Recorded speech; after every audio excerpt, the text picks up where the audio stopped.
بسم الله الرحمن الرحيم. كتاب خاني ڕۆشنایی دەنجی. ناوی کتێب سێبنچینەکەی بیر و باوەڕ و بەڵگەکانیان. ناوی نووسەر شێخی ئیسلام و پێشەوە محەممەدی کوڕی عەبدولوەهاب. ناوی وەرجێڕ محەممەد عەبدوڕەحمان لەطیف. ژمارەی سپاردن ژمارە 346 ساڵی 2002 پێدراوە لەلایەن وەزارەتی ڕۆشنبیری و حکوومەتی هەرێمی کوردستانەوە. زنجیرەی 33ەم لە ڕێنمایەکانی ڕێگای ڕاست. نۆرە و ساڵی چاپ 11ەم 1434 هیجری بەرامبەر بە 2013 زاینی. چاپخانە چاپەمەنی زانە سولەیمانی. بنکەی بڵاوکردنەوە کتێبخانەی سونە سولەیمانی، کتێبخانەی ئیمان سولەیمانی، کتێبخانەی پێشین هەولێر، کتێبخانەی زانستی بەسوود کەلار، کتێبخانەی سیما چەمچەماڵ، کتێبخانەی دێرین سۆران، کتێبخانەی ئەثەر سولەیمانی، کتێبخانەی سوهەیب کۆیە، کتێبخانەی بەهەشت کەلار. لە بڵاوکراوەکانی کتێبخانەی زانستی بەسوود کەلار. کۆی لاپەڕەکانی 6 لاپەڕە. خوێندنەوەی ڕەشوان کاک خەڵەر. کارە دەنجیەکان ئارام یونس سدیق.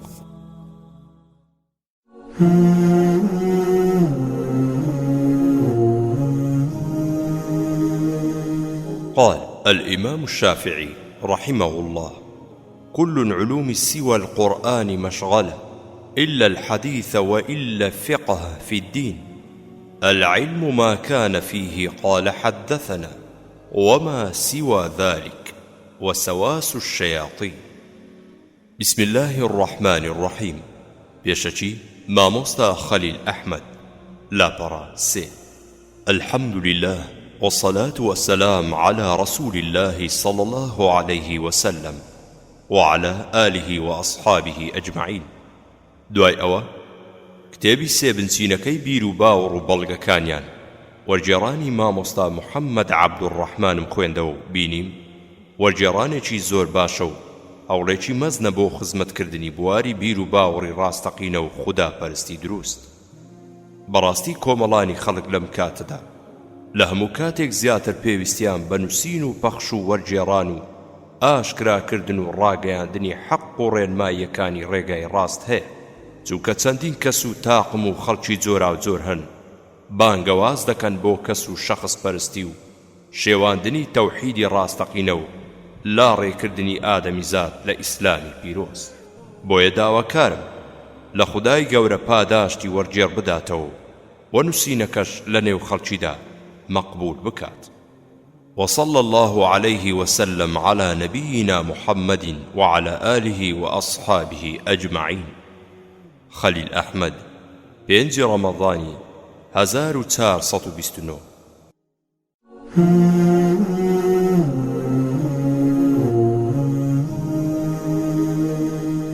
بێشەچی وەرجێڕ لاپەڕەچار.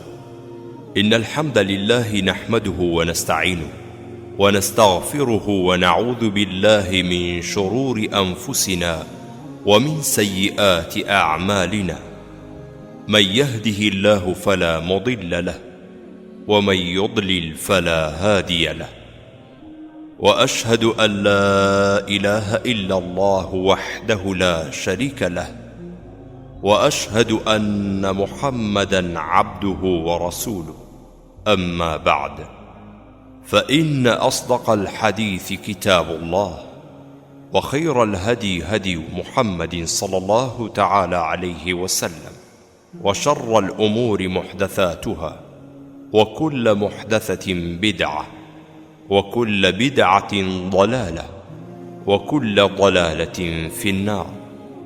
خوێنەری بەڕێز، ناوەڕۆکی ئەم کتێبە بریتیە لە هەندێک زانیاری سەرەتایی زۆر گرنگ سەبارەت بە بیر و باوەڕی زانستی ئیسلامی، بیر و باوەڕی ڕاستی ئیسلام، بیر و باوەڕی ئەهلی سونە و جەماعە، کە بە بەڵگەی ئاەتەکانی قورئانی پیرۆز و فەرموودە سەحیحەکانی پێغەمبەری خودا صلى الله عليه وسلم پشت ڕاست کراونەتەوە.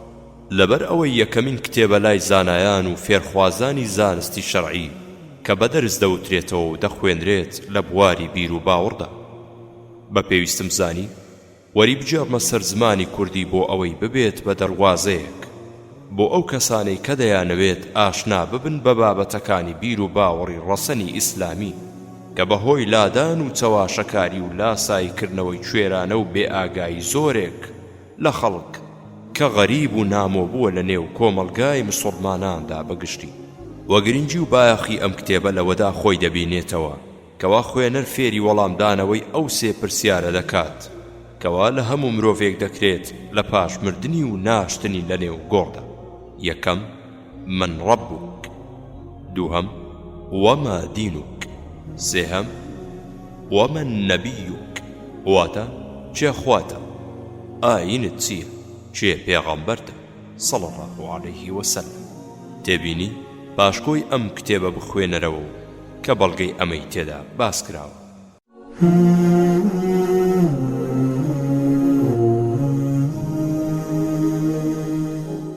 بسم الله الرحمن الرحيم. اعلم رحمك الله أنه يجب علينا تعلم 4 مسائل لا برابينز. واتا بزانا رحمة خوات لبيت كوا بيويست لسرمان فيري 4 مسألة ببي. الأولى العلم وهو معرفة الله ومعرفة النبي صلى الله عليه وسلم ومعرفة دين الإسلام بالأدلة. يكم زانست كبريتي لا ناسيني خدا و ناسيني پیغمبركي محمد صلى الله عليه وسلم شارزابون لآيني إسلام ببالقو. الثانية العمل به، دوهم كرد وبيكردني. الثالثة الدعوة إليه، سهم بانقواز كردن بوي. الرابعة الصبر على الأذى فيه، چوارم آرام قرتن لسر أزيتكان لبيناويدا. والدليل قوله تعالى بسم الله الرحمن الرحيم والعصر إن الإنسان لفي خسر إلا الذين آمنوا وعملوا الصالحات وتواصوا بالحق وتواصوا بالصبر. بەڵگەشت لەسەر ئەمە خودای گەورە فەرموویەتی بەناوی خودای میهرەبان و بەبەزەیی سوێن بەکات بەڕاستی هەموو مرۆڤەکان لە زەرەردان ئیلا ئەوانە نەبێت کە باوەڕیان هێناوە و کردەوەی چاچیان کردووە و ئامۆژگاریان بە حەق و ئارام گرتن کردووە. قال الشافعي رحمه الله تعالى لو ما أنزل الله حجة على خلقه إلا هذه الصورة لكفتهم. شافعي رحمتي خداي گەورەی لێبێت فەرموویەتی ئەگەر خدای گەورە هیچ بەڵگەیەکی دا نەبەزاندبایە بۆ سەر دروست کراوەکانی تەنها ئەم سوورەتە نەبێت ئەوە بەس بوو بۆیان. وقال البخاري رحمه الله تعالى باب العلم قبل القول والعمل. والدليل قوله تعالى فاعلم أنه لا إله إلا الله واستغفر لذنبك، آية نوزل سورة محمد. فبدأ العلم قبل القول والعمل. بخاري رحمتي خواي گەورەی لێبێت فەرموویەتی بابەتێک زانست لە پێش گفتار و کردارەوەیە.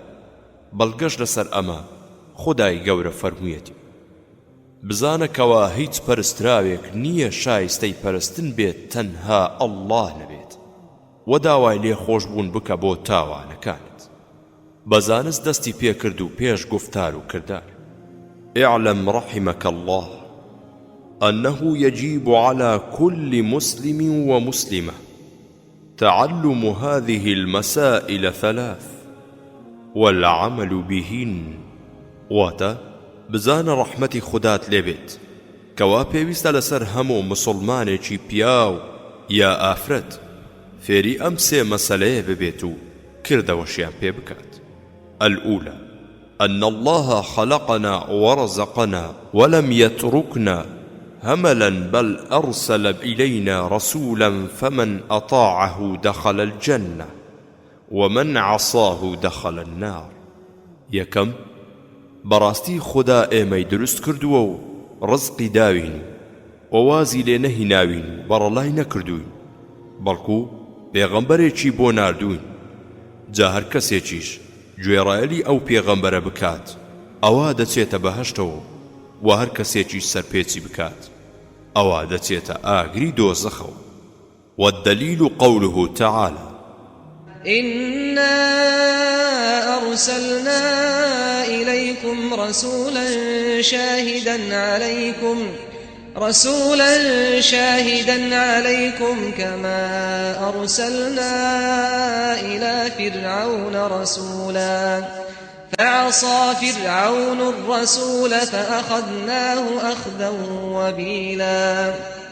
سورة المزمل آية 15 و 16. واتە بەڵگەشت لەسەر ئەمە خودای گەورە فەرموویەتی: بەڕاستی ئێمە پێغەمبەرێکمان بۆ ناردوون، شایەتە بەسەرتانەوە هەر وەکو چۆن پێغەمبەرێکمان نارد بۆ لای فیرعەون. جا فیرعەون سەرپێچی پێغەمبەرەکەی کردو، ئێمەش بەتونترین شێوە لەناومان برد. الثانية أن الله لا يرضى أن يشرك معه أحد في عبادته، لا ملك مقرب ولا نبي مرسل. دوهم، بەڕاستی خودای گەورە ڕازی نابێت هیچ کەسێک بکرێت بە شەریکی لە پەرستندا، نە فریشتەیەکی نزیک لە خۆی و نە هەواڵ پێدراوێکی نێردراو، واتە پێغەمبەرانیش. والدليل قوله تعالى: وأن المساجد لله فلا تدعوا مع الله أحدا. سورة الجن آية 18. بەڵگەشت لەسەر ئەمە خودای گەورە فەرموویەتی: بەڕاستی مزگەوتەکان شوێنەکانی سوژدەبردن تەنها بۆ خودان، مەبەست ئەوەیە بۆ خوددا پەرستن بە تەنها دروست کراون، کەواتە ئێوەش لەگەڵ خوددا هیچ کەسێکی تر مەپەرستن و هاواری تێدا مەکەن. الثالثة أن من أطاع الرسول ووحد الله لا يجوز له مولاة من حاد الله ورسوله ولو كان أقرب قريب. سهم، بەڕاستی هەر کەسێک گوێڕایەلی پێغەمبەر صلى الله عليه وسلم بکات و خودای گەورەش بەتەنها بپەرستێت، ئەوە دروست نییە بۆی دۆستایەتی هەبێت بۆ کەسانێک کە لە ڕێی خوددا و پێغەمبەرەکەی لایانداوە بێباوەڕن ئەگەرچی نزیکترین کەسیشی بێت. والدليل قوله تعالى: لا تجد قوما يؤمنون بالله واليوم الآخر يوادون من حاد الله ورسوله ولو كانوا آباءهم أو أبناءهم أو إخوانهم أو عشيرتهم أولئك كتب في قلوبهم الإيمان وأيدهم بروح منه ويدخلهم جنات تجري من تحتها الأنهار خالدين فيها رضي الله عنهم ورضوا عنه أولئك حزب الله ألا إن حزب الله هم المفلحون. سورة المجادلة آية 22.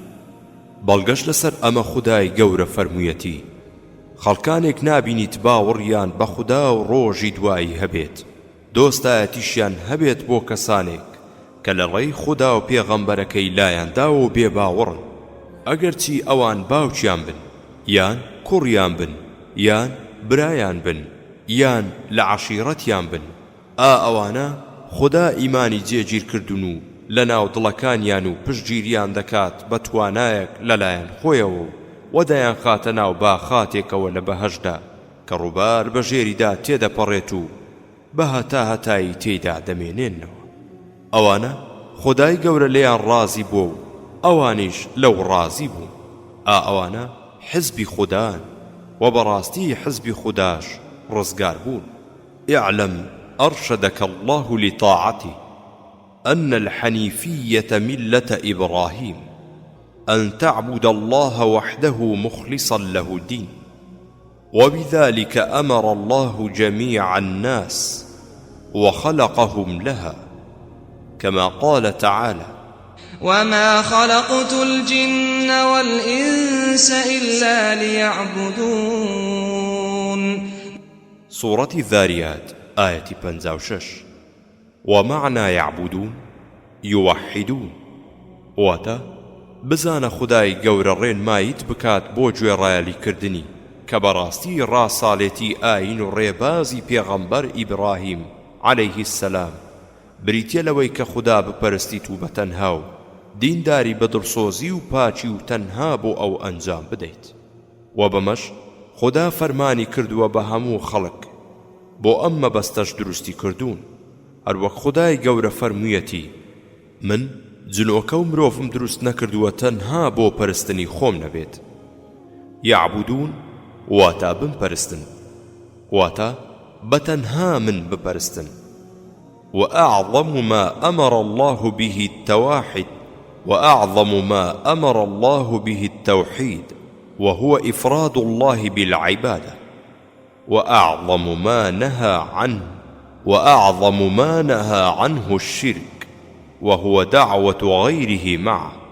واتا وگەورەترین شت خدا فەرمانی پێکرد بێت یەک خدا پەرستیە کە بریتیە لە یەکتاکردنەوەی خدا بپەرستن، و گەورەترین شت خدا قەدەغە و ڕێگری لێکرد بێت شەریک بڕیاردانە بۆ خدا کە بریتیە لە پەرستنی جگە لە خدا لەگەڵ خدا. والدليل قوله تعالى: واعبدوا الله ولا تشركوا به شيئا. سورة النساء آية 36. بەڵگەش لەسەر ئەمە خودای گەورە فەرموویەتی: خدا بپەرستن و تەنها هیچ شتێک مەکەن بە شەریکی. فإذا قيل لك ما الأصول الثلاثة التي يجب على الإنسان معرفتها، جا ئەگەر پێت وترا ئەو سێ بنچینەیە کامانن کە پێویستە لەسەر مرۆڤ بیانزانێت، فقل: معرفة العبد ربه ودينه ونبيه محمد صلى الله تعالى عليه وسلم. تۆش بڵێ ئەو سێ بنچینەیە بریتیە لەوەی کە بەندە پەروەردگاری خۆی و ئاینەکەی و پێغەمبەرەکەی محەممەد صلى الله عليه وسلم بناسێت.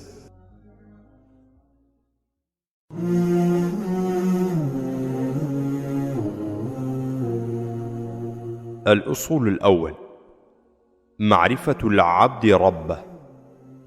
بنچینە یەکەم، بەندە پەروەردگاری خۆی بناسێت لاپەڕادا.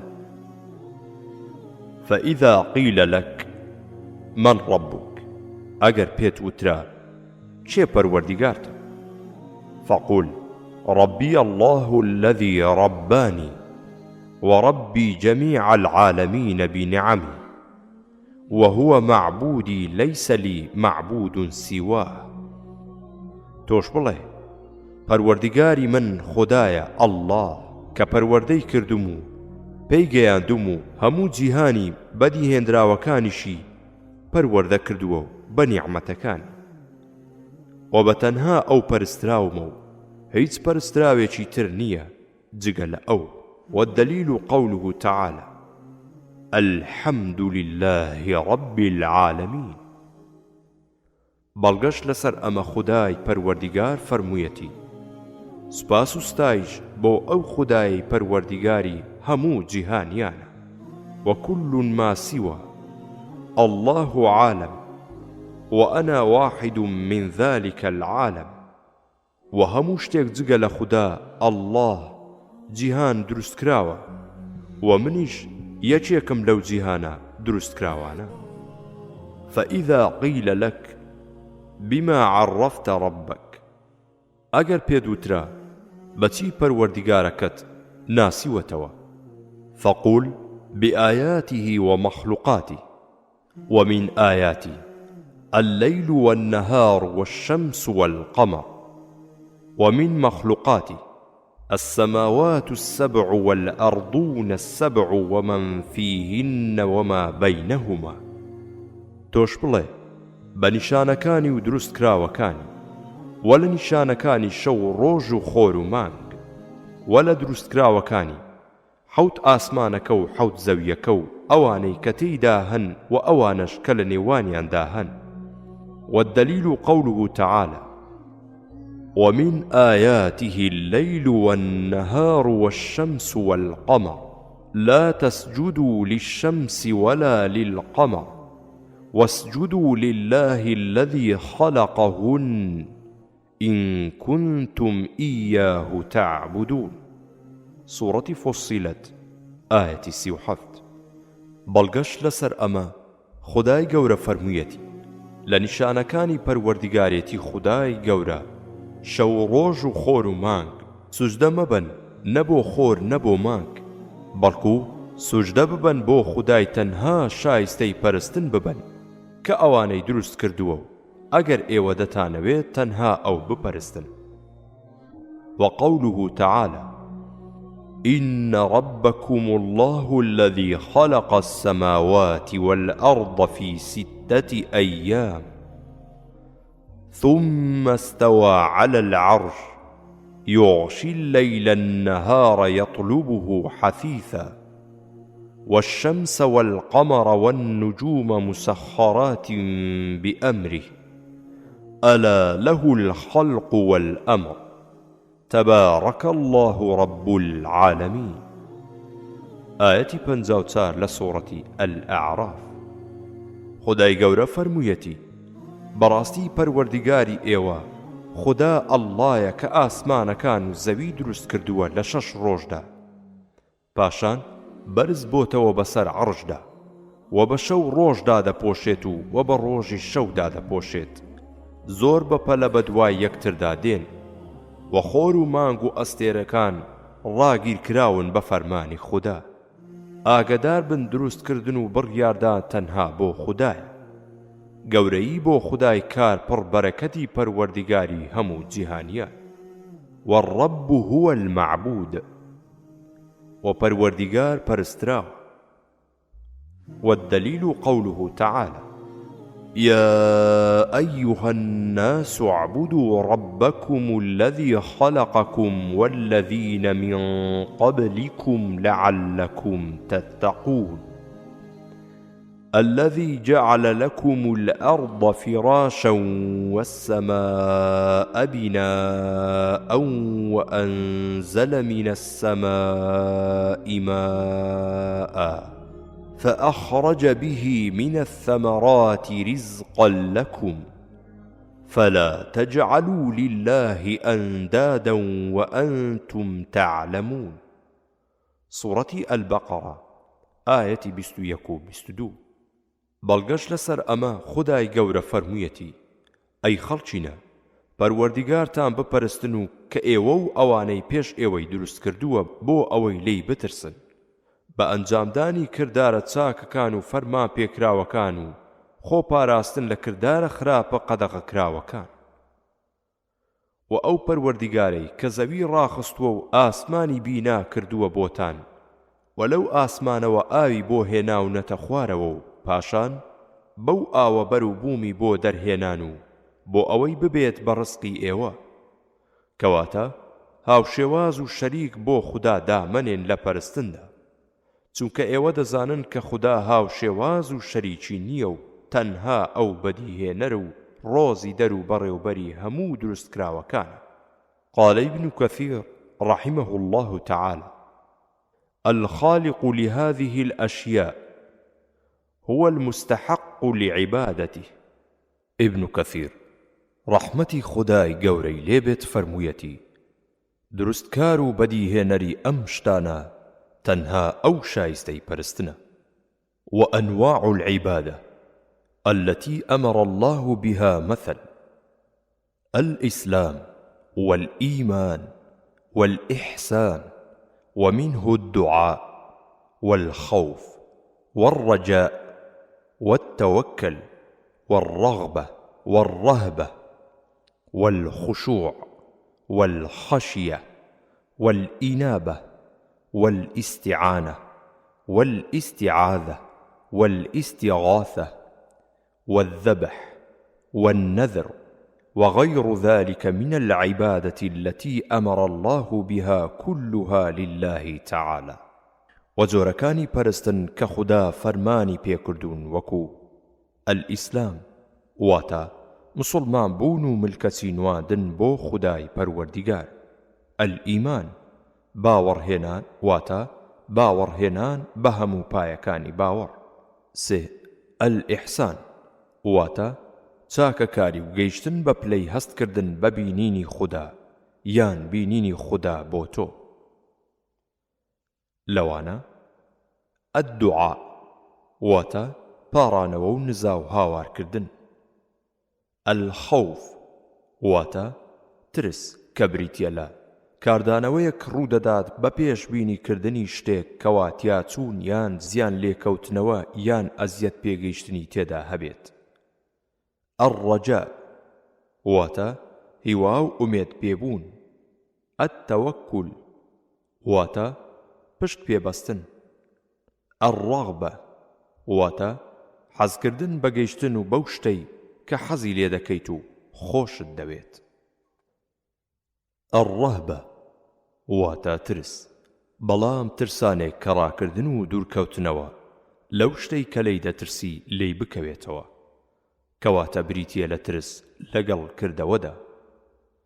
الخشوع واتە ملدانەواندن و کزی و لاوازی دەربڕین.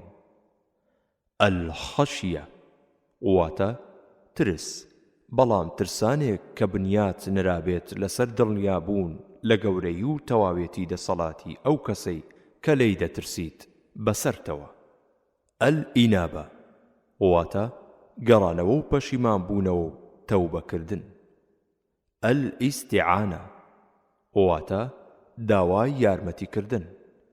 الئیستیعاذە واتە پەنا پێگرتن. الئیستیغاثە واتە داوای فریاکەوتن و هانا بۆ لابردن لە کاتی تەنگانەدا. الذەبح واتە سەربڕین. النەذر واتە شت لەسەر خۆ پێویستکردن. و جگە لەمانەش لە جۆرەکانی تری پەرستن کە خوددا فەرمانی پێکردوون دەبێت هەمویان تەنها بۆ خودای گەورە ئەنجام بدرێ. ودليل قوله تعالى وأن المساجد لله فلا تدعوا مع الله أحدا. آية هجدة لسورة الجن. بەڵگەشت لەسەر ئەمە خودای گەورە فەرموویەتی بەڕاستی مزگەوتەکان شوێنەکانی سوجدەبردن تەنها بۆ خوددان و مەبەست ئەوەیە بۆ خوددا پەرستن بە تەنها دروستکراون، کەواتە ئێوەش لەگەڵ خوددادا هیچ کەسێکی تر مەپەرستن و هاواری تێمەکەن. فمن صرف منها شيئا لغير الله فهو مشرك كافر. جا هەر کەسێک شتێک لەو پەرستنانە ئەنجام بدات بۆ جگە لە ئەڵڵا ئەوە ئەو کەسە مشریک و بێ باوەڕە. ودليل قوله تعالى ومن يدع مع الله إلها آخر لا برهان له به فإنما حسابه عند ربه إنه لا يفلح الكافرون. آياتي 117 سورة المؤمنون. بەڵگەشت لەسەر ئەمە خودای گەورە فەرموویەتی هەر کەسێک لەگەڵ خوددا پەرستراوێکی تر بپەرستێ و هاواری تێ بکات هیچ بەڵگەیەکیشی بەدەستەوە نییە بۆ ئەو کارەی ئەوە لێپرسینەوەی ئەو کەسە لە لای خودای پەروەردیگاریەتی. بەڕاستی کافر و بێ باوڕەکان ڕزگاریان نابێت و سەرفراز و سەرکەوت و نابن. وفي الحديث الدعاء موخ لعبادة. ولا فرمودەدا هاتووە پێغەمبەری خوددا صلى الله عليه وسلم فەرموویەتی هاوارتێکردن ناو کڕۆک و کاکڵەی پەرستنە. ودليل قوله تعالى وقال ربكم ادعوني أستجب لكم إن الذين يستكبرون عن عبادتي سيدخلون جهنم داخرين. آية 6 سورة الغافر. بەڵگەش لەسەر ئەمە خودای گەورە فەرموویەتی پەروەردیگارتان فەرموویەتی ئێوە لێم بپاڕێنەوە و منیش وەڵامتان دەدەمەوە. بەڕاستی ئەوانەی کە خۆیان بە گەورە دەزانن و خۆیان دەگرنەوە لە پەرستنم ئەوە دەچنە دۆزەخەوە و بەڕی سوای و سەرشۆڕی. ودليل الخوف قوله تعالى فلا تخافوهم وخافون إن كنتم مؤمنين. 175 آية لسورة آل عمران.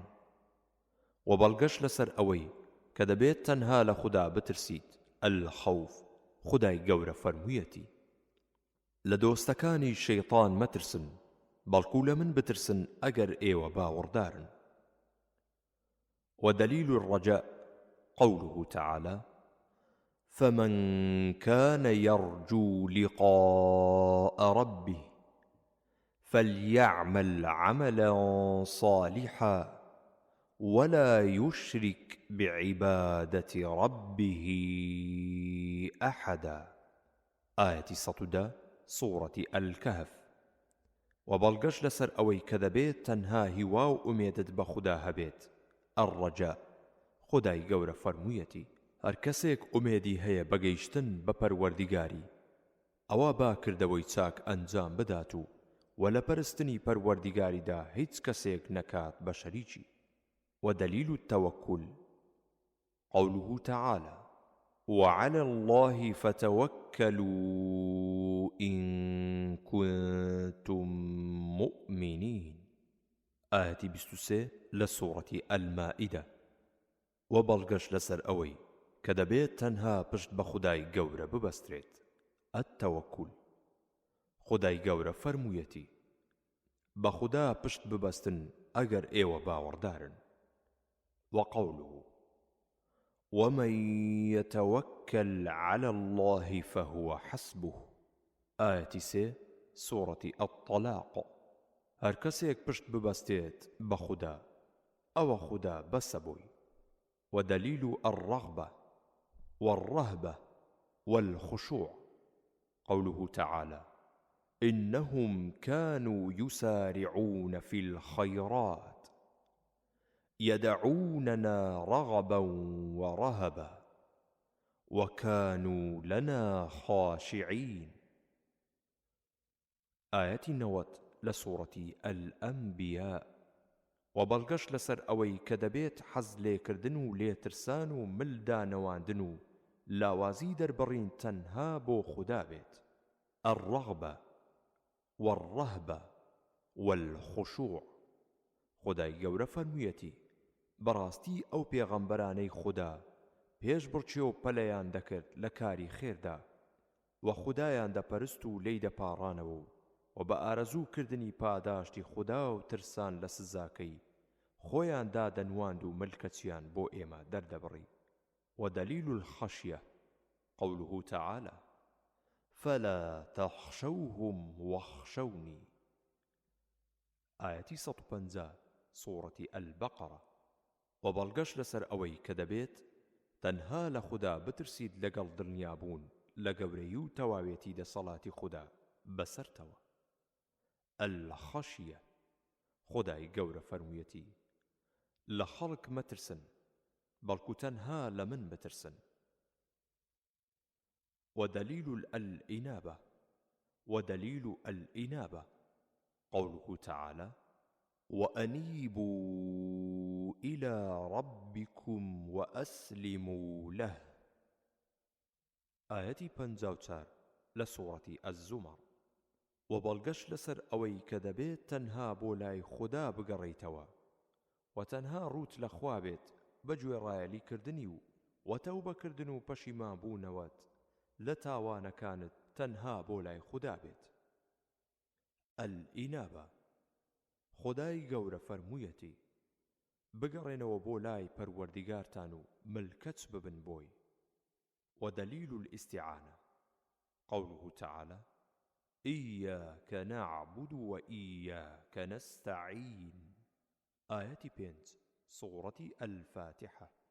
وبەڵگەش لەسەر ئەوەی کە دەبێت تەنها داوای یارمەتی لە خوددا بکەیت. الاستیعانە.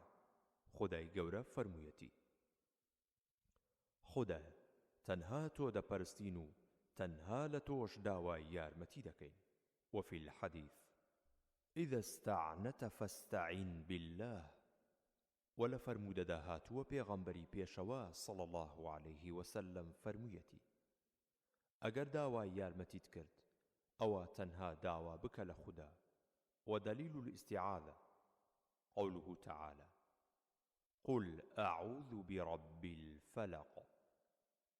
آية 1 سورة الفلق. قل أعوذ برب الناس. آية 1 سورة الناس. وبەڵگەش لەسەر ئەوەی کە دەبێت تەنها پەنا بە خوددا بگیرێت. الاستعاذة. خودای گەورە فەرموویەتی: بڵێ پەنا ئەگرم بە پەروەردیگاری بەرەبەیان. بڵێ پەنا ئەگرم بە پەروەردیگاری خەڵک. ودليل الاستغاثة قوله تعالى: إذ تستغيثون ربكم فاستجاب لكم. آية 9 سورة الأنفال. وبەڵگەش لەسەر ئەوەی کە دەبێت داوای فریاکەوتن و هانابردنت تەنها بۆ لای خوددا بێت. الاستغاثة. خدای گەورە لە جێڕانەوەی حاڵی هاوڵانی پێغەمبەری خوددا صلى الله عليه وسلم لە کاتی جەنگی بەدردا فەرموویەتی: ئێوە لەو کاتانەدا داواتان کرد و خودای پەروەردیگار فریاتان کەوێت، ئەویش وەڵامی دانەوە. ودليل الذبح قوله تعالى: قل إن صلاتي ونسكي ومحياي ومماتي لله رب العالمين لا شريك له وبذلك أمرت وأنا أول المسلمين. سورة الأنعام آية 162-163. وبەڵگەش لەسەر ئەوەی کە دەبێت حەیوان سەربڕین تەنها بۆ خوددا ئەنجام بدرێت. الذبح. خودای گەورە فەرموویەتی: ئەی پێغەمبەر صلى الله عليه وسلم، بە خەڵکی بڵێ بەڕاستی نوێشکردن و حەیوان سەربڕین و ژیان و مردنم هەمووی بۆ خودای پەروەردیگاری هەموو جیهانیانە، هیچ شەریکی نییە و بەمەش فەرمانم پێکراوە و من یەکەمین کەس دەبم لە مسلمانان بۆ بەجێهێنانی فەرمانەکانی خودای گەورە. ومن السنة لعن الله من ذبح لغير الله. ولا فرمودەدا هاتووە پێغەمبەری پێشەوە صلى الله عليه وسلم فەرموویەتی: لعنەتی خوددا لەو کەسەی کە حەیوان سەردەبڕێت بۆ غەیری خوددا. ودليل النذر قوله تعالى: يوفون بالنذر ويخافون يوما كان شرطه مستطيرا. آية 7 سورة الإنسان. وبەڵگەش لەسەر ئەوەی کە دەبێت شت لەسەر خۆ پێویستەکە تەنها بۆ خوددا ئەنجام بدرێت. الذبح. خودای گەورە فەرموویەتی: الأصول الثاني معرفة دين الإسلام بالأدلة لا بارابيست. بنتيني دوام ناسيني آيني إسلام ببالقوة، وهو الاستلام لله بالتوحيد والانقياد له بالطاعة والبراءة من الشرك وأهله. آيني إسلام بريتيلا ملكتبون بو خداي گەورە بەتەنها و پابەندبوون پێوە بە گوێڕایەلی کردنی و دوورە پەرێزی و دابڕان و دوورکەوتنەوە لە هاوبەشدانان و شرک و هاوبەش بڕیاردەران مشریکەکان. وهو 3 مراتب: الإسلام والإيمان والإحسان، وكل مرتبة لها أركان. آيني إسلام سيبلي إسلام واتا مسلمان بون، ئیمان واتە باوەڕهێنان، ئیحسان واتە چاکەکاری، و هەر یەکێک لەم پلانە پایەیان هەیە. فأركان الإسلام 5: شهادة أن لا إله إلا الله وأن محمدا رسول الله، وإقام الصلاة، وإيتاء الزكاة، وصوم رمضان، وحج بيت الله الحرام. جا پایەکانی ئیسلام پێنجن، واتە پایەکانی ئیسلام پێنجن: شایەتیدان بەوەی کە هیچ پەرستراوێک نییە کە شایستەی پەرستن بێت جگە لە خوددا، و بەڕاستی محەممەد صلی الله تعالی عليه وسلم پێغەمبەری خودایە، و ئەنجامدانی نوێژە فەرزەکان بەڕێک و پێچی، و زەکاتدان، و ڕۆژوگرتنی مانجی ڕەمەزان، و ئەنجامدانی حەج لە ماڵی حورمەت گیراوی خودای گەورە. فدليل الشهادة قوله تعالى: شهد الله أنه لا إله إلا هو والملائكة وأولو العلم قائما بالقسط لا إله إلا هو العزيز الحكيم. آيتي هجدة لسورة آل عمران. بەڵگەشت لەسەر شایەتمان خودای گەورە فەرموویەتی: خودای گەورە شایەتی داوە، شایەتی دانێکی دات پەروەرانە بەوەی هیچ پەرستراوێک نییە شایستەی پەرستن بێت جگە لە ئەو، هەروەها فریشتەکان و زانایانیش هیچ پەرستراوێک نییە شایستەی پەرستن بێت جگە لە ئەو دەسەڵاتدار و دانایە. ومعناها لا معبود بحق إلا الله وحده، واتای لا إله إلا الله بریتە لە هیچ پەرستراوێک نییە بە حەق شایستەی پەرستن بێت جگە لە خوددا بەتەنها نەبێت. لا إله نافيا جميع ما يعبد من دون الله. لا إله واتە هیچ پەرستراوێک نییە بە حەق شایستەی پەرستن بێت، واتە ڕەتکردنەوە و بەناڕەوا زانینی پەرستنی هەموو ئەو کەس و شتانەی کەوا جگە لە خوددا ئەڵڵا دەپەرسترێن. إلا الله مثبتا لعبادة الله وحده لا شريك له في عبادته كما أنه لا شريك له في ملكه. إلا الله واتا جگل خدا نبيت جێگیرکردن و سەلماندنی پەرستن بۆ خوددا تەنها کە شریک و هاوبەشی نییە لە پەرستندا، هەر وەکو چۆن شەریک و هاوبەشی نییە لە موڵکیدا.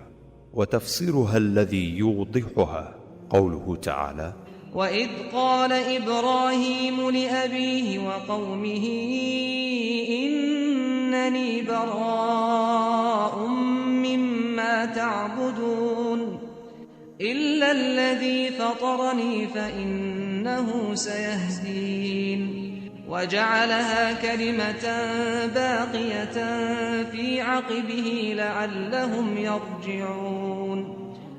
سورة الزخرف آية 26 و 27 و 28.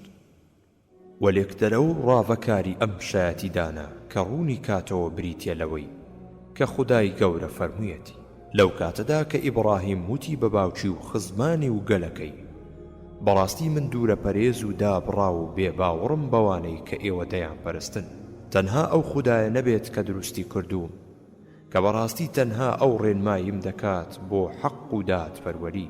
و پێغەمبەر ئیبراهیم وتەی یەکخوا پەرستی لا إله إلا الله کردی بە وەسیەتنامە و هێشتیەوە لە نێو وەچەونەوەکانیدا بۆ ئەوەی هەمیشە لە هاوبەش دانانەوە بگەڕێنەوە بۆ یەکخوا پەرستی. وقوله تعالى: قل يا أهل الكتاب تعالوا إلى كلمة سواء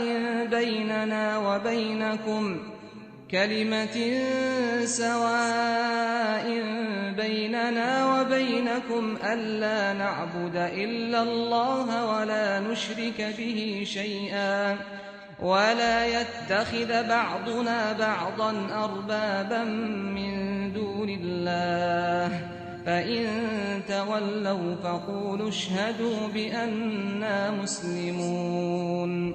سورة آل عمران آية 64. وخدای گەورە فەرموویەتی: ئەی پێغەمبەری خوددا بڵێ، ئەی ئەهلی کتێب گاور و جوولەکە، وەرن بۆ لای وتەیەکی یەکسان لە نێوانی ئێمە و ئێوەدا کەوا هیچ کەسێک نەپەرستن تەنها ئەڵڵا نەبێت و هیچ شتێک هاوبەش و شەریکی بۆ دانەنێن و هەندێکمان گوێڕایەلی هەندێکی ترمان نەکەین لە حەڵالکردنی حرامەکان و حرامکردنی حەڵالەکان بەو کارە جگە لە خودا بپەرستین جا ئەگەر ئەهلی کتێب پشتیان کرد لەم بانگەوازە و وەڵامیان نەدایتەوە ئەوە پێیان بڵێ ئێوە شایەت بن لەسەر ئەوەی کەوا بەڕاستی ئێمە مسلمانین و ملکەچین بۆ خودا ودليل شهادة أن محمدا رسول الله قوله تعالى لقد جاءكم رسول من أنفسكم عزيز عليه ما عنتم حريص عليكم بالمؤمنين رؤوف رحيم آية 128 لسورة التوبة بەڵگەش لەسەر شایەتیدان بەوەی کەوا بەڕاستی محەممەد صلی الله عليه وسلم پێغەمبەری خودایە و خودای گەورە فەرموویەتی بەدڵنیایی پێغەمبەرێکتان بۆ هاتووە لە خۆتان گرانە لەسەر ئەوەی کە ئێوە ناڕەحەت بکات سوورە لەسەر هیدایەتدان و ڕزگارکردنتان لە ئاگری دۆزەخ نەرمونیانە و بەبەزەییە بەرامبەر بە باوەڕداران ومعنى شهادة أن محمدا رسول الله طاعته فيما أمر وتصديقه فيما أخبر واجتناب ما عنه نهى وزجر وأن لا يعبد الله إلا بما شرع وواتای شایەتیدان بەوەی کەوا بەڕاستی محەممەد صلی الله عليه وسلم پێغەمبەری خودایە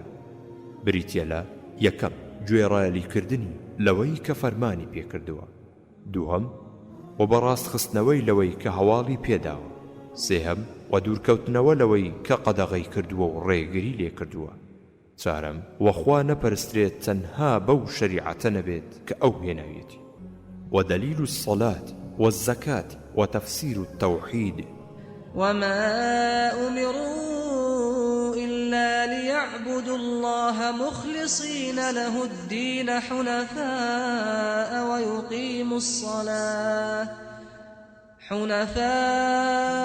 ويقيموا الصلاة ويؤتوا الزكاة وذلك دين القيمة سورة البينة آية 5 بەڵگەش لەسەر نوێژکردن و زەکاتدان و لێکدانەوە و ڕافەکردنی یەخواپەرستی خودای گەورە فەرموویەتی فەرمانیان پێ نەکراوە تەنها بەوە نەبێت کە خوددا بپەرستن و بەدڵسۆزی و نیاز پاچی دینداری ئەنجام بدەن و ڕاساڵ بن و نوێژ بکەن و بەڕێک و پێچی زەکات بدەن ئەوە ئاینی ڕێک و ڕاستە ودليل الصيام قوله تعالى يا أيها الذين آمنوا كتب عليكم الصيام كما كتب على الذين من قبلكم لعلكم تتقون سورة البقرة آية 183 بەڵگەش لەسەر ڕۆژوگرتن خودای گەورە فەرموویەتی ئەی ئەو کەسانەی باوەڕتان هێناوە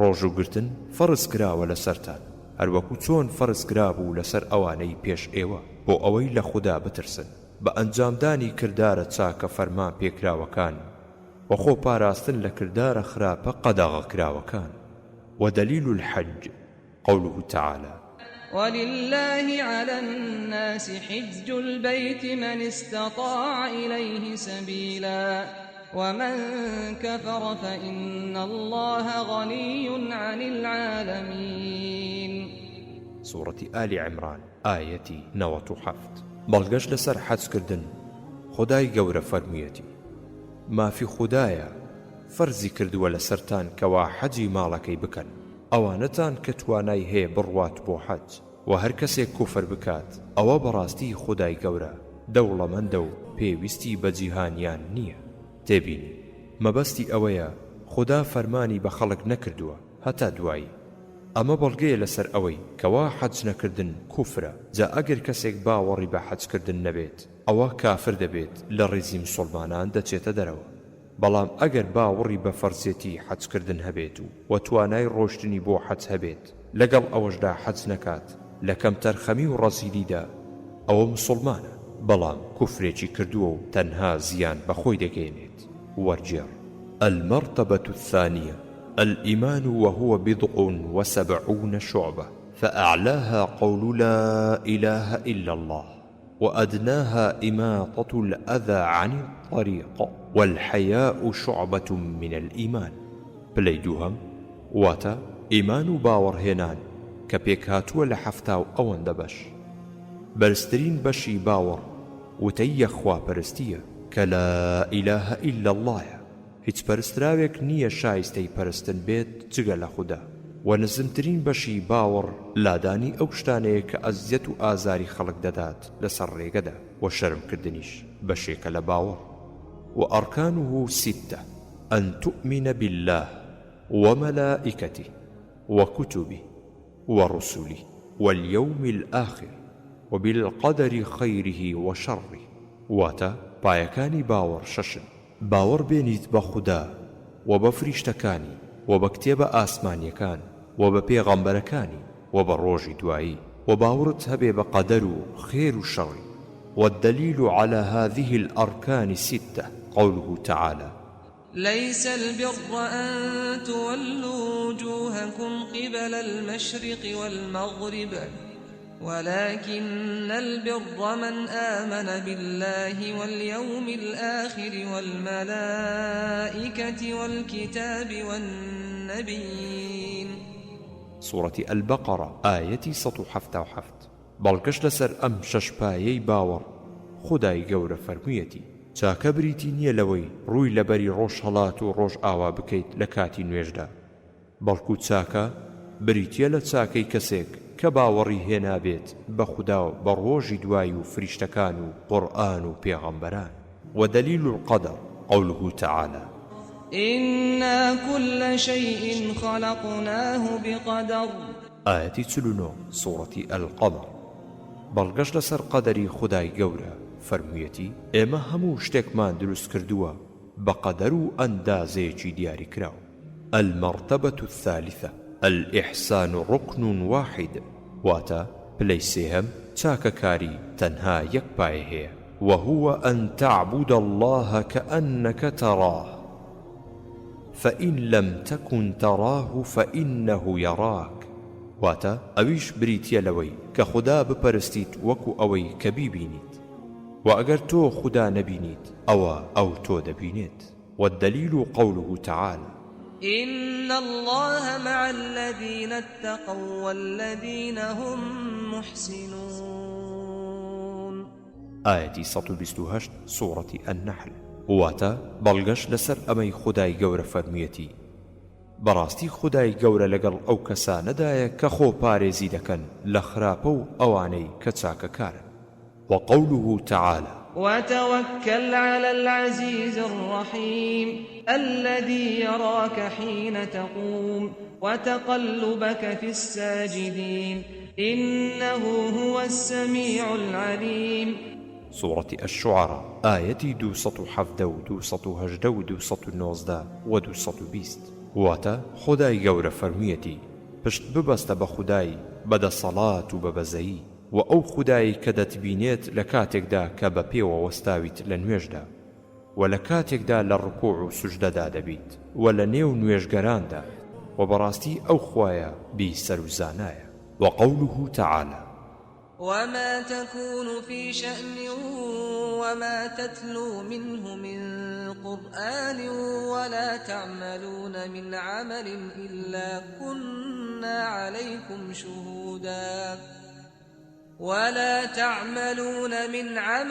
إلا كنا عليكم شهودا إذ تفيضون فيه. آية 61 سورة يونس. وخدای گەورە فەرموویەتی: تۆ لە هەر حاڵەتێک دابیت و چەندێک لە قورئان بخوێنیت و هەرکردەوەیەک بکەیت ئیلا ئێمە شایەتین بەسەرتانەوە لە کاتێکدا کە دەچنە ناو ئەنجامدانیەوە. ودليل من السنة حديث جبريل المشهور. واتا بەڵگەشت لە سنەتدا فەرموودە بەناوبانگەکەی جوبریلە عليه السلام عن عمر رضي الله عنه قال: بينما نحن جلوس عند رسول الله صلى الله عليه وسلم ذات يوم إذ طلع علينا رجل شديد بياض الثياب شديد سواد الشعر لا يرى عليه أثر السفر ولا يعرفه منا أحد، حتى جلس إلى النبي صلى الله عليه وسلم فأسند ركبتيه إلى ركبتيه ووضع كفيه على فخذيه وقال: يا محمد أخبرني عن الإسلام.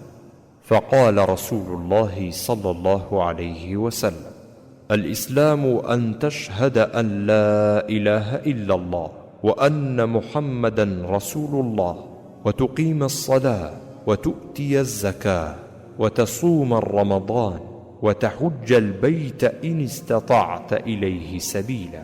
قال: صدقته. فعجبنا له، يسأله ويصدقه. قال: فأخبرني عن الإيمان. قال: أن تؤمن بالله وملائكته وكتبه ورسله واليوم الآخر، وتؤمن بالقدر خيره وشره. قال: صدقت. قال: فأخبرني عن الإحسان. قال: أن تعبد الله كأنك تراه، فإن لم تكن تراه فإنه يراك. قال: فأخبرني عن الساعة. قال: ما المسؤول عنها بأعلم من السائل. قال: فأخبرني عن أماراتها. قال: أن تلد الأمة ربتها، وأن ترى الخفاة والعراة والعالة رعاء الشاء يتطاولون في البنيان. ثم انطلق، فلبثنا مليا، ثم قال: يا عمر، أتدري من السائل؟ قلت: الله ورسوله أعلم. قال: هذا جبريل أتاكم يعلمكم أمر دينكم. واتا لعمر ورزا رحمتي خوای لێبێت فەرموویەتی: لە کاتێکدا کە ئێمە دانیشتبووین لەلای پێغەمبەری خوددا صلی الله عليه وسلم، لە ناکاودا پیاوێکی جلک و بەرگ زۆر سپی و موو زۆر ڕەش دەرکەوت بۆمان. شوێنەواری سەفەرکردنی پێوە نەدەبیندرا و کەسیش لە ئێمە نەیدەناسی، تاوەکو لەلای پێغەمبەری خوددا صلی الله عليه وسلم دانیشت. جا هەردوو ئەژنۆکەی دایە پاڵ هەردوو ئەژنۆکەی پێغەمبەرەوە صلی الله عليه وسلم، و هەردوو لەپی خستە سەر هەردوو ڕانیەوە. ئەنجاوتی: ئەی محەممەد صلی الله عليه وسلم، هەواڵم بدەرێ سەبارەت بە ئیسلام. پێغەمبەری خوددا صلی الله عليه وسلم فەرمووی: ئیسلام بریتیە لەوەی کە شایەتی بدەی کەوا هیچ پەرستراوێک نییە شایستەی پەرستن بێت جگە لە خوددا، و بەڕاستی محەممەد صلی الله عليه وسلم پێغەمبەری خوددایە، و نوێژە فەرزەکان بەڕێک و پێچی بکەیت، و زەکات بدەی ڕۆژووی مانجی ڕەمەزان بگریت، و حەجی ماڵی خودای گەورە ئەنجام بدەی ئەگەر توانات هەبوو. وتی: ڕاستت کرد. ئێمەش سەرمان سوڕما لەوەی کە پرسیاری لێ دەکات و کەچی بەڕاستیشی دەخاتەوە. وتی: هەواڵم بدەرێ سەبارەت بە ئیمان.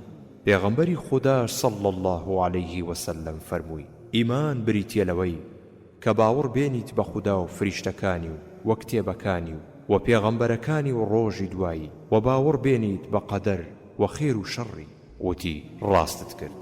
وتی: هەواڵم بدەرێ سەبارەت بە چاکەکاری. پێغەمبەری خوددا صلی الله عليه وسلم فەرمووی: چاکەکاری بریتیە لەوەی کە خوددا بپەرستیت وەکو ئەوەی کە بیبینیت، و ئەگەر تۆ خوددا نەبینیت ئەوە ئەو تۆ دەبینێت. وتی: هەواڵم بدەرێ سەبارەت بە کاتی هاتنی ڕۆژی دوایی. پێغەمبەری خوددا صلی الله عليه وسلم فەرمووی: پرسیار لێکراو زاناتر نییە لە پرسیارکار. وتی: کەواتە هەواڵم بدەرێ سەبارەت بە نیشانەکانی. پێغەمبەری خوددا صلی الله عليه وسلم فەرمووی: کەنیزەک خاوەن و سەروەرەکەی خۆی لێ دەبێت، و دەبینیت کەسانێکی پێبەتی الخفا و ڕەش و ڕوود، العڕات و هەژار و نەدار، العالە و شوانی مەڕووماڵات، ریعاء الشاء، بینایەی بەرز دروست دەکەن. ئەنجا پیاوەکە ڕۆیشت و ئێمەش ماوەیەک چاوەڕێمان کرد. ئەنجا پێغەمبەری خوددا صلی الله عليه وسلم فەرمووی: ئەی عومەر، ئایا دەزانیت ئەوەی کە پرسیاری کرد چێ بوو؟ وتم: خوددا و پێغەمبەرەکەی زاناترن. فەرمووی: ئەمە جوبریل بوو هات بۆ لاتان بۆ ئەوەی بواری ئاینەکەتان فێر بکات.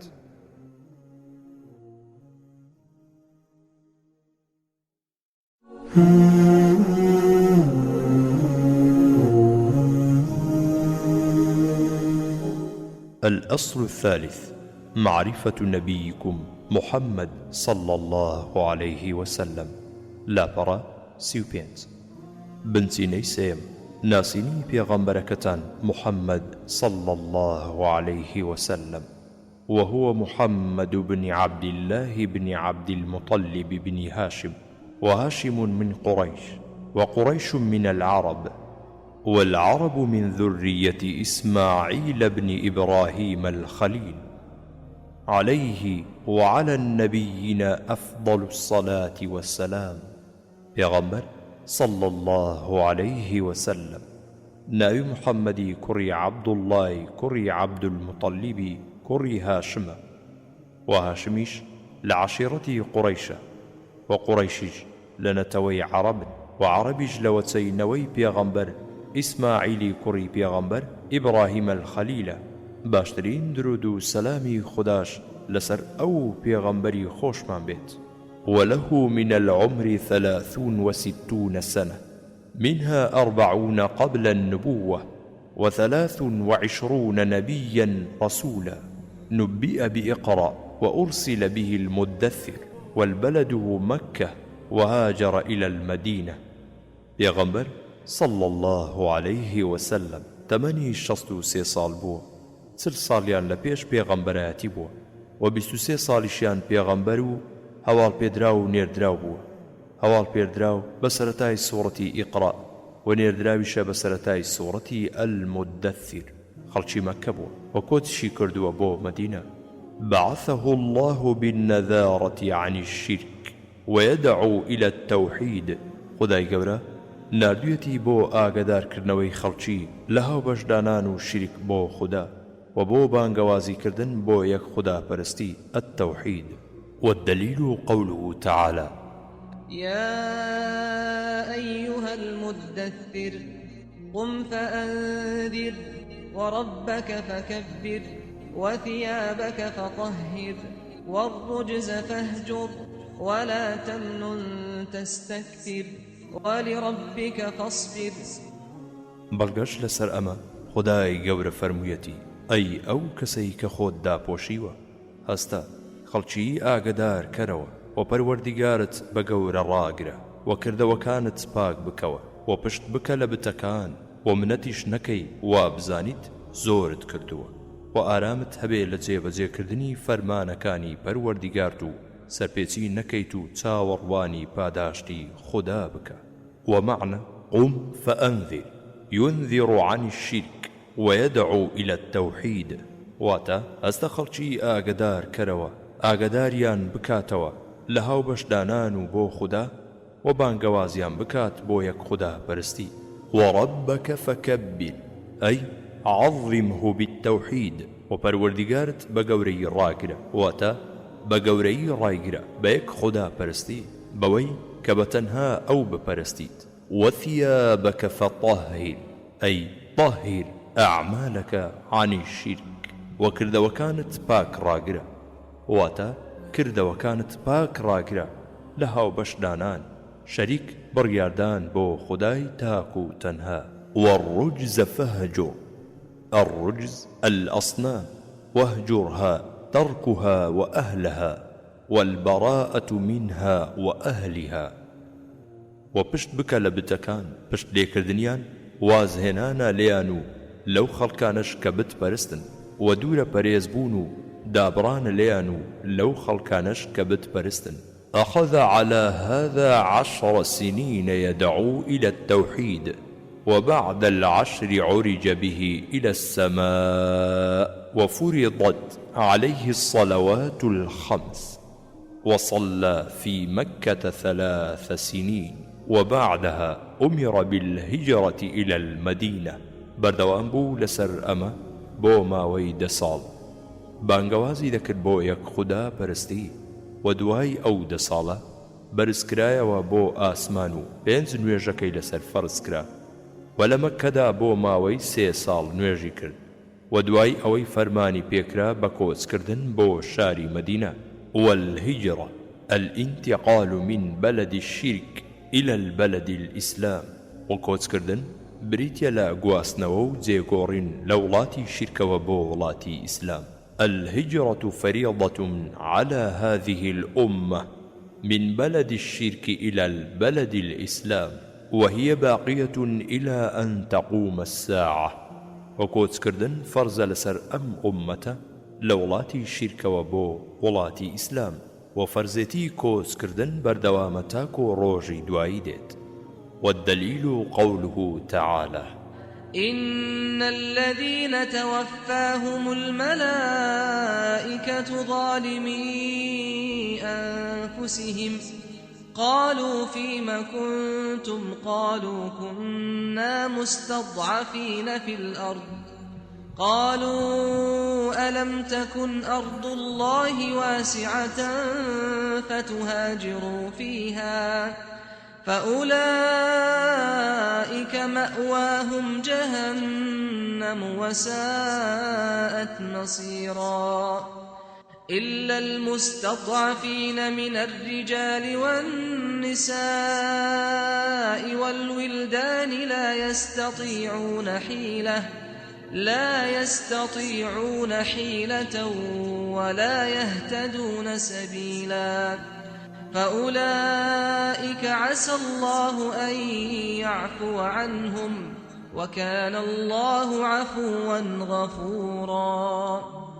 بەڵگەش لەسەر ئەمە خودای گەورە فەرموویەتی بەڕاستی ئەوانەی کەوا فریشتەکان گیانیان دەچێشن لە کاتێکدا کەستەمیان لە خۆیان کردووە بە تاوانی نیشتەجێبوون لە وڵاتی بێ باوەڕیدا، پێیان دەڵێن ئێوە لەکوێ بوون و چیتان دەکرد؟ ئەوانیش وتیان ئێمە بێدەسەڵات بوون و نەمان دەتوانی دینداری ئاشکرا بکەین و نەشمان دەتوانی کۆچ بکەین. فریشتەکانیش پێیان دەڵێن ئایا زەوی خوددا فراوان نەبوو کۆچی تێدا بکەن؟ ئەوانە جێگایان دۆزەخە و خراپترین سەر ئەنجامیان هەیە. تەنها ئەوانەیان نەبێت کە بەڕاستی بێدەسەڵات بوون و لە پیاوان و ئافرەتان و منداڵەکان، ئەوانە کە توانا و ڕێگە چارەیان نەبوو شارەزای ڕێگای کۆچکردنیش نەبوون. ئەوە خوددا چاوپۆشیان لێ دەکات و وەلەیان دەبورێت. خودای گەورە لێ بوردە و لێ خۆش بووە. وقوله تعالى: يا عبادي الذين آمنوا إن أرضي واسعة فإياي فاعبدون. وخداي گەورە فەرموویەتی ئەی ئەو بەندانم کە باوەڕتان هێناوە بەڕاستی زەوی من فراوانە تەنها من بپەرستن. قال البغوي رحمه الله: سبب نزول هذه الآية في المسلمين الذين بمكة لم يهاجروا ناداهم الله باسم الإيمان. إمامي البغوي رحمتي خداي لبيت فرمويتي وإذا بزيني أم آية دقريتو بو مسلماناني كوا لمكة ما بونو كوتيان نكردبو خداي قورا بانجاني كرد بناوي باورا. والدليل على الهجرة من السنة قوله صلى الله عليه وسلم: لا تنقطع الهجرة حتى تنقطع التوبة، ولا تنقطع التوبة حتى تطلع الشمس من مغربها.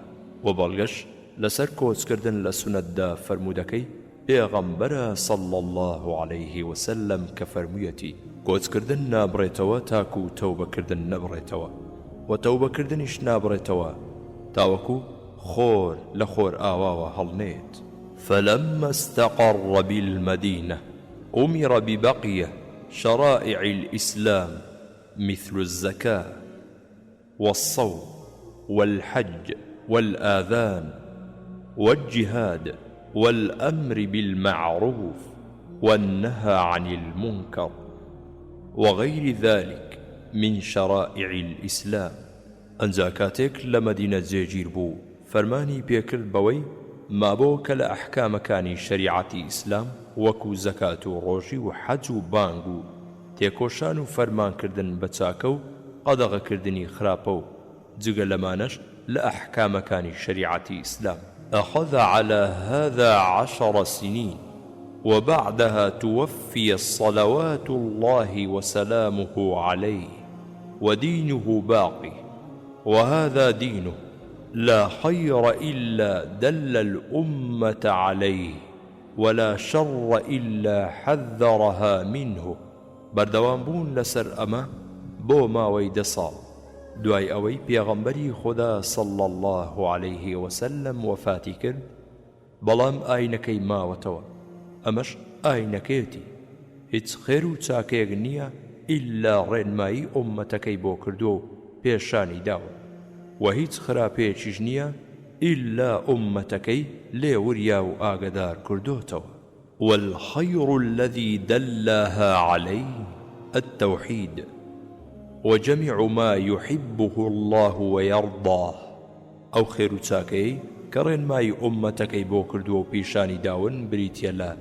يك خدا پرستی وهمو أوشتانش كخداي قور خوشياني دويتو بيان رازية والشر الذي حذرها منه الشرك وجميع ما يكرهه الله ويأباه وأخرى بيش كأمتكي لي ورياو آغدار كردوتا وبريتيلا هاو بشدانان بو خداي تاكو تنهاو همو أوشتانش كخداي قور خوشياني ناويتو بيان رازينية وقد غي كردون بعثه الله إلى الناس كافة وافترض طاعته على جميع الثقلين الجن والإنس خدای گەورە پێغەمبەری صلی الله عليه وسلم ناردووە بۆ هەموو خەڵکی و گوێڕایەلیکردنی فەرز کردووە لەسەر هەموو جنۆکە و مرۆڤێک والدليل قوله تعالى قل يا أيها الناس إني رسول الله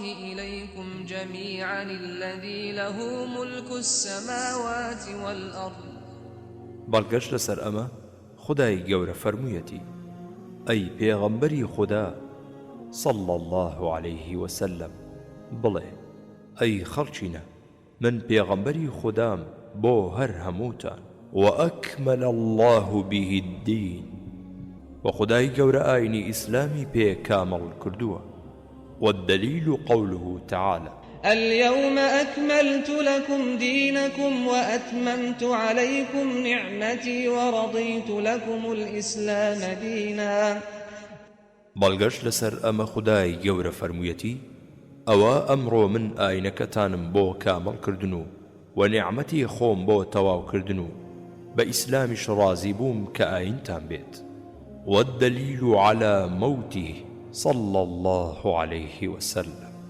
قوله تعالى إنك ميت وإنهم ميتون ثم إنكم يوم القيامة عند ربكم تختصمون بەڵگەشت لەسەر مردنی پێغەمبەری خوددا صلی الله عليه وسلم خدای گەورە فەرموویەتی ئەی پێغەمبەری خوددا بەڕاستی تۆ دەمریت و بەڕاستی ئەوانیش بێ باوەڕ و هاوبەشدانەرەکان دەمرن ئەنجا بەڕاستی هەمووتان لە ڕۆژی قیامەتدا لە لای پەروەردیگارتان ڕووبەڕووی یەکتر دەبنەوە بۆ یەک لایکردنەوەی ئەوەی ئایا کامتان لەسەر حەق بوون والناس إذا ماتوا يبعثون وخەڵکی ئەگەر بمرن ئەوە لە پاش مردن زیندوو دەکرێنەوە والدليل قوله تعالى منها خلقناكم وفيها نعيدكم ومنها نخرجكم تارة أخرى بەڵگەشت لەسەر ئەمە خدای گەورە فەرموویەتی ئێوەمان لە زەوی دروست کردووە و دەشتان جێڕینەوە بۆ ناوەوەی جارێکی تریش دەرتان دەهێنینەوە دەرەوە وقوله تعالى والله أنبتكم من الأرض نباتا ثم يعيدكم فيها ويخرجكم إخراجا وخدای گەورە فەرموویەتی خدای پەروەردیگار ئێوەی مرۆڤی لە زەوی ڕواندووە و دروستی کردوون وەک ڕوەک ئەنجا دەشتان جێڕێتەوە بۆ ناوی جارێکی تریش دەرتان دەهێنێتە دەرەوە و لێی وبعد البعث محاسبون ومجزيون بأعمالهم ولدواي زیندوو بوونەوە و لێپرسینەوەیان لەگەڵدا دەکرێت و سەبارەت بەکردەوەکانیان و پاداشتی لەسەر وەردەگرنەوە ودليل قوله تعالى ولله ما في السماوات وما في الأرض ليجزي الذين أساءوا بما عملوا ويجزي الذين أحسنوا بالحسنى. بەڵگەش لەسەر ئەمە خودای گەورە فەرموویەتی ئەوەی کە لە ئاسمانەکانە و ئەوەش کە لە زەویدا هەیە هەمووی مڵکی خودان و خوددا دروستی کردوون بۆ ئەوەی پاداشتی ئەوانە بداتەوە کە خراپەیان کردووە و بەکردەوەکانیان و پاداشتی ئەوانش کە چاکەیان کردووە بداتەوە بە بەهەشت. ومن كذب بالبعث كفر و هەر کەسێک زیندوو بوونەوە بەدرۆ بخاتەوە باوەڕی پێی نەبێت ئەوە کوفری کردووە و بێ باوەڕ دەبێت. والدليل قوله تعالى زعم الذين كفروا أن لن يبعثوا قل بلى وربي لتبعثن ثم لتنبؤن بما عملتم وذلك على الله يسير. بەڵگەش لەسەر ئەمە خودای گەورە فەرموویەتی بێباوڕەکان بۆ چوونیان وایە کەوا زیندوو ناکرێنەوە تۆش بڵێ بەڵێ سوێند بە پەروەردیگارم بەدڵنیاییەوە زیندوو دەکرێنەوە ئەنجا هەواڵی کردەوەکانیشتان پێدەدرێت و ئەوەش لای خوددا ئاسانە. وأرسل الله جميع الرسل مبشرين ومنذرين و خودای گەورە هەموو پێغەمبەرانی ناردووە موژدەدەرن بە چاکە و پاداشتی چاکەکاران وریاکەرەوە و ئاگادارکارەوەشن لە خراپە و سەر ئەنجامی خراپەکاران. والدليل قوله تعالى رسلا مبشرين ومنذرين لئلا يكون للناس على الله حجة بعد الرسل. بەڵگەش لەسەر ئەمە خودای گەورە فەرموویەتی پێغەمبەرانێک کە موژدەدەر و ئاگادارکەرەوەن و بۆ ئەوەی خەڵکی بیانویان بەدەستەوە نەبێت لە لای خوددا لە پاش ناردنی پێغەمبەران. وأولهم نوح عليه السلام وآخرهم محمد صلى الله عليه وسلم وهو خاتم النبيين. ونوح يكمين بيغمبر عليه السلام ومحمدش صلى الله عليه وسلم دوايم بيغمبر صلى الله عليه وسلم وكوتاي بهنري همو هوال بيدراواني بيغمبراني خدايا. والدليل على أن أولهم نوح قوله تعالى إنا أوحينا إليك كما أوحينا إلى نوح والنبيين من بعده. بەڵگەش لەسەر ئەوەی کە نوح یەکەمین پێغەمبەرە خودای گەورە فەرموویەتی ئەی پێغەمبەری خوددا بەڕاستی ئێمە سروش و وەحیمان ناردووە بۆ تۆ هەروەکو چۆن سروش و وەحیمان ناردووە بۆ نوح و پێغەمبەرانی دوای ئەو. وكل أمة بعث الله إليها رسولا من نوح إلى محمد يأمرهم بعبادة الله وحده وينهاهم عن عبادة الطاغوت.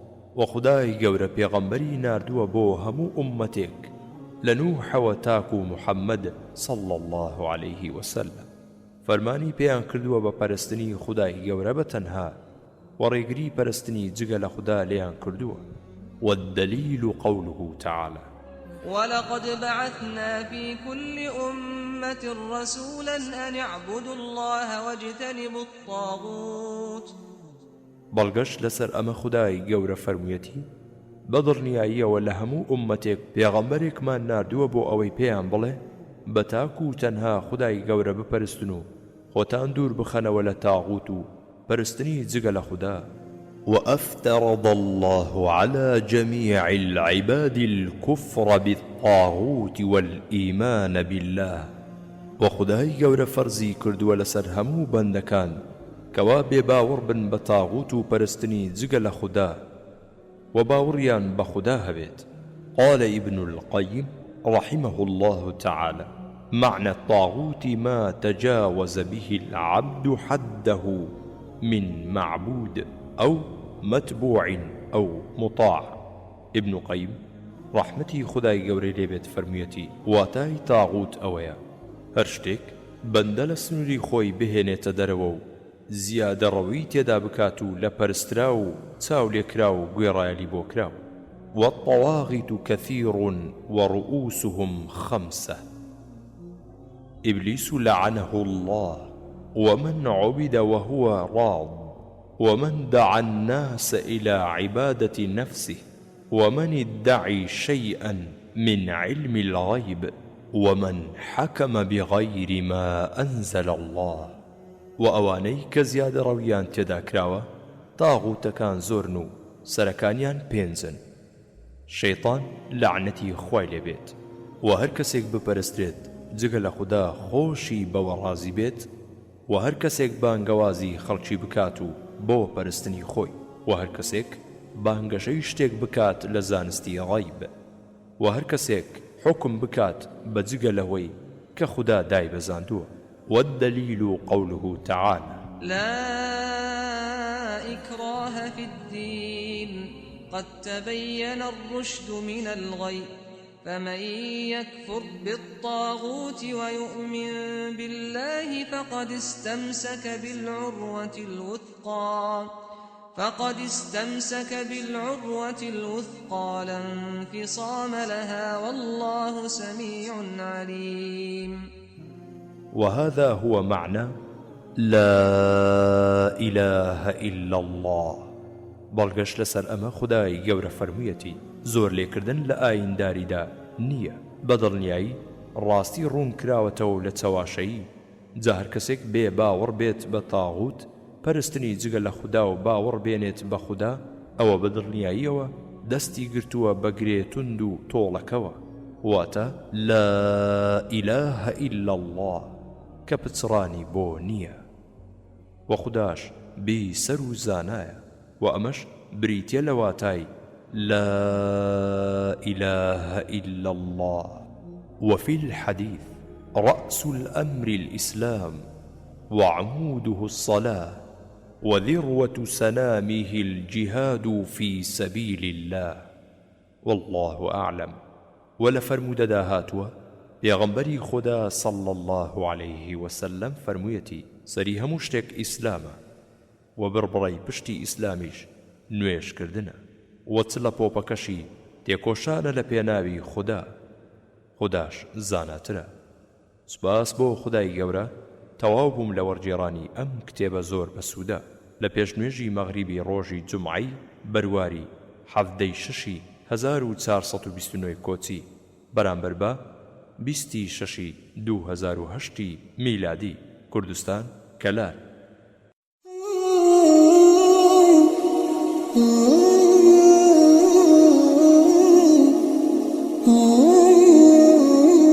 کتێبخانەی ڕۆشنایی دەنجی یەکەمین کتێبخانەی دەنجی ئاینی بە زمانی شیرینی کوردی. کتێبخانەی دەنجی ئاینی بە زمانی شیرینی کوردی. کتێبخانەی ڕۆشنایی دەنجی تیشکێک بۆ مێژوو، سەرنجێک بۆ ئەمڕۆ، ژیریەک بۆ داهاتوو. کتێبخانەی ڕۆشنایی دەنجی ڕۆشناییەک لە پەڕاوە ڕاستیەکان بەرەو دڵە شەکەت و ماندووەکان. ڕۆشنایی دەنجی زەنجێک بۆ بێداری، خۆراکێک بۆ مێشک. ڕۆشنایی دەنجی بۆ گەاندنی ڕەخنە و پێشنیارەکانتان بۆ دەستکەوتنی کتێبەکانی کتێبخانەی ڕۆشنایی دەنجی پەیوەندی بکەن بە ژمارە تەلەفۆنەکانی کۆڕک 075 442 0872 زین 0782 442 0872 بەڕێوەبەری کتێبخانەی ڕۆشنایی دەنجی هاوکار محەممەد. ڕۆشنایی دەنجی.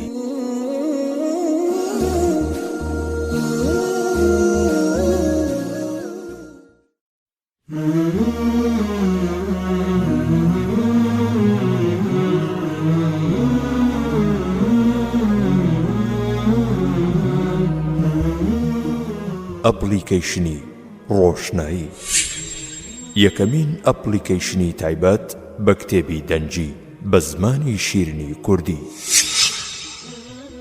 لەگەڵ ڕۆشناییدا بەردەوام ئاشنا دەبین بە تازەترین کتێب و دانسقەترین و پڕ بایەخترین کتێب لە هەموو سەردەم و بەشە جیاوازەکان. ڕۆشنایی پێ بەپێی پێشکەوتنەکان و تێگەیشتنە ڕاستەکان هەنگاو دەنێت. بۆ بەدەستهێنانی ژیریت لە ئێستا و داهاتوودا بەردەوام بە لەگەڵ کتێبخانەی دەنجی ڕۆشنایی لە تۆڕە کۆمەڵایەتیەکانەوە: یوتوب، فەیسبوک، تیلیگرام، وێبسایت و ئەپلیکیشن لەژێر تێکستی لاتینی کتێبخانەی دەنجی ڕۆشنایی. تێبینی دەتوانن سەرجەم کتێبەکانی کتێبخانەی دەنجی ڕۆشنایی بەدەست بهێنن بە شێوەی کاسیێت، CD، DVD، فلاش و میمۆری. بۆ زانیاری زیاتر پەیوەندی بکەن بەم ژمارانەوە: کۆڕک 0750 442 0872، زەین 0782 442 0872. دەتوانن پەیوەندی بکەن لە ڕێگای واتسئاپ و ڤایبەرەوە بە هەمان ژمارە. ئەپلیکیشنی ڕۆشنایی یەکەمین ئەپلیکیشنی تایبەت بە کتێبی دەنجی بە زمانی شیرنی کوردی